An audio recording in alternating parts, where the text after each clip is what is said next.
everybody, and welcome back to the channel. Welcome back to for Cold War China. Our Cold War China playthrough is something I've missed recording, I will be honest. It's been a lot of fun. Unfortunately, as you've noticed, the daily uploads have been a little bit lacking lately. It's going to date this video incredibly, but it's been a little bit lacking lately. Unfortunately, I came down quite sick.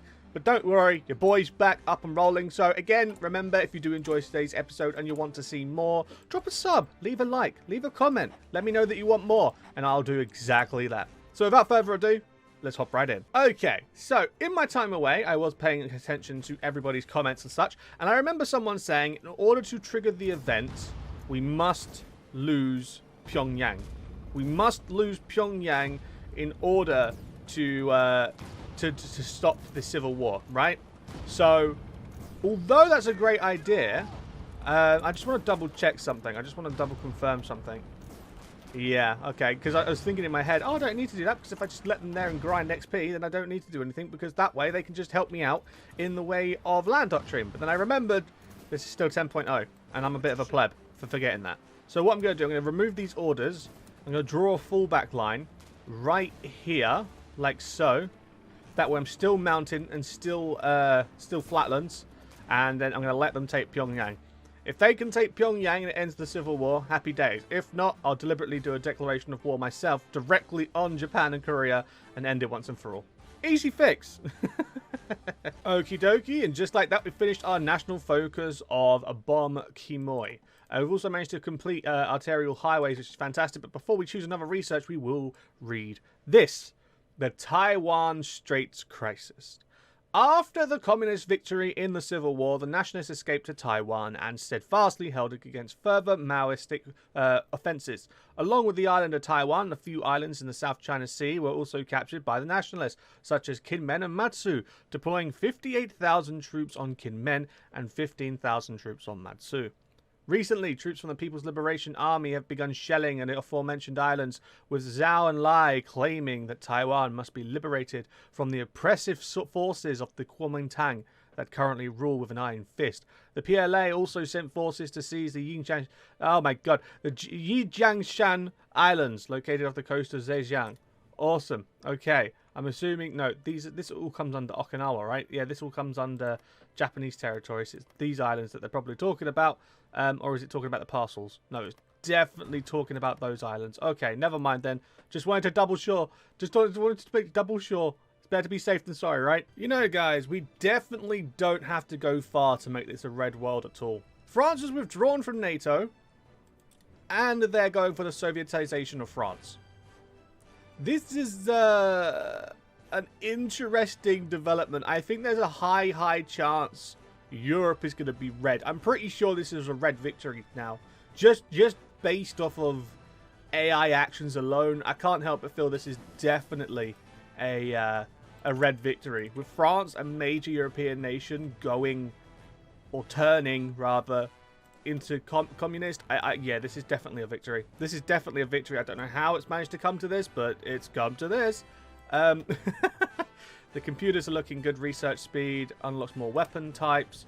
Office park income, yes, I'm actually going to go for that. It's 328 days. I don't even have the advanced vacuum tubes.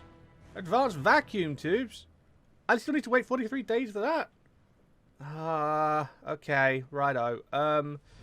I suppose, in the meantime, I'll upgrade my aircraft. I mean, there's no harm in moving up to the MiG-9s, I suppose. It's always best to have a updated military, right? It's always good to keep up to date. Now, I don't know if this is an event triggered by factual instances, or if this is an event that is triggered through ideology focuses. But the fall of the House Saud. In the shocking developments today, members of the Saudi Air Force have taken control of Riyadh. They have seized major government, military, transportation, and media facilities, and are said to have much more of the royal family under armed guard. Military fighters bombed palaces and military sites, leading to fears that the royal family has suffered big losses. From state radio to Saudi coup leaders announced the end of the decadent regime and the birth of a new Arab Republic in Riyadh.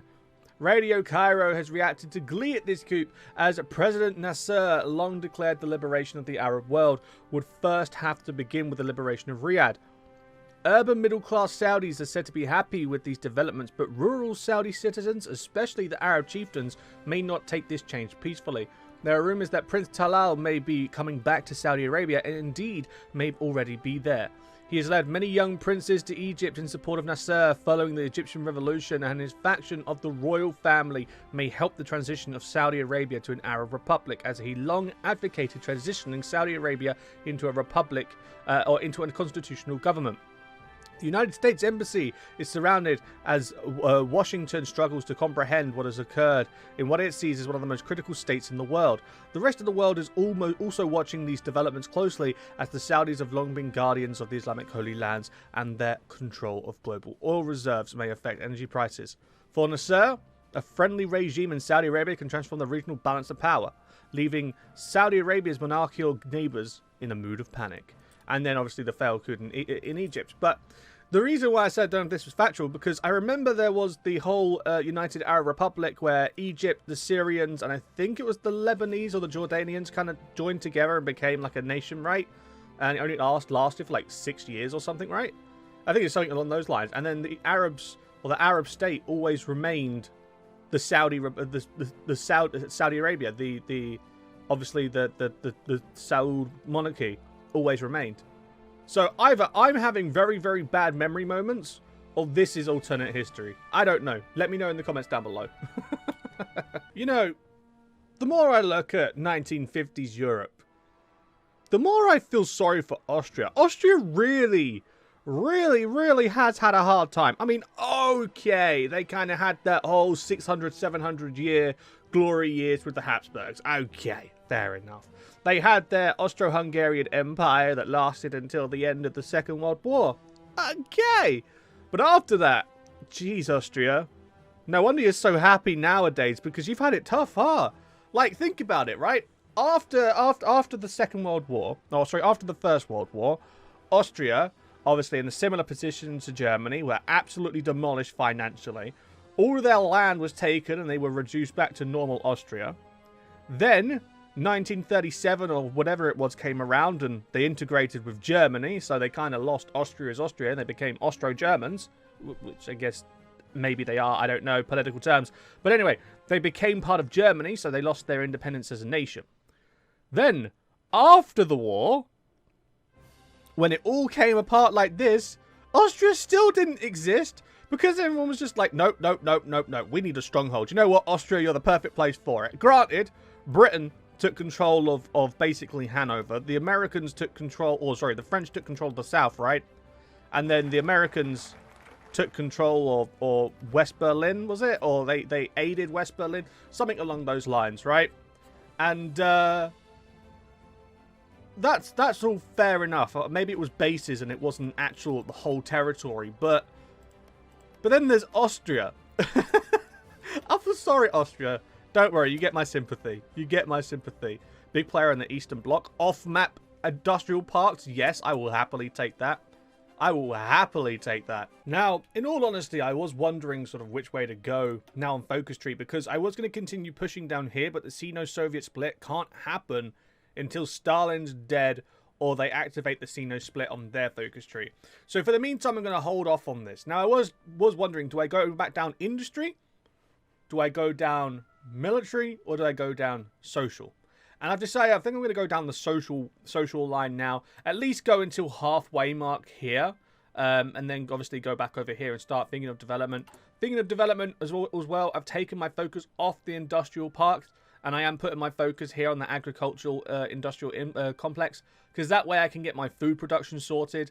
I don't really understand what the food thing does. I don't know if that affects org or equipment or building speed or whatever. I've tried making sense of it.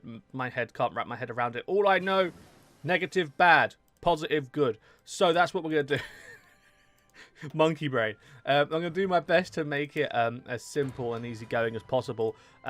So what I've done then is I'm literally just focused on agricultural stuff whilst I'm also going down the social line here. I think what I'm going to do is I'm actually going to go down the preserve admin state linked and then new democracy. And then I'm going to go push. And then I've decided I'm probably going to go for reconsider the legitimacy of the regime. There we go. Wonderful. Because this is obviously an alternative history, and we know what happened if we do traditional or historical history. But what if we do alternative? I want to know. I just want to know. So, I've done a lot of thinking, right? I've done a lot of thinking. I know, dangerous things. I've gone over here to my focus tree and I've had a look. And I think with this as well, I'm actually going to go down the preserved traditional family structure because it does give me these bonuses, right? Same with patriarchal society. And okay, gender equality is good because it gives me the recruitable population. But. If I go over here, I can just, where is it? Social policies. There we go. I can change my social policies so I give like very, very positive rights to the women's rights movement, right? And then that will give me a recruitable population of plus 25. So the 1% don't matter. Like the 1% does not matter at all. So with that being said, I can just focus on getting the patriarchal traditional buffs. And then just change my mind later down the line. No! Joe's dead. Okay, good night, comrade. Well, okay. Well, we can finally finish focusing this. We'll go down here, approach Albania, strengthen ties to the DPRK, the Tibetan uprising, and then leave Tibet alone. Actually, no, screw that. Crush the insurgency. We'll demand extradition. And with all of that being said, guys, I do hope you've enjoyed this episode. Again, this playthrough isn't really one filled with explosions, 50,000 divisions encircling like 10 million, naval battles beyond belief, and nuclear bombing a whole island worth of people. No, I know this playthrough isn't really the most action-packed one, but it's a different take. It's more of a it's like City Skylines. Yeah, it's like City Skylines, but the China edition. The DDR is Republic. Good for you, DDR. But yeah. Anyway, I hope you guys have enjoyed this episode. Thank you very much for watching. If you have enjoyed, don't forget to of course hit that like button and subscribe. All that fun stuff. And I'll see you guys in the next episode. Ta-da!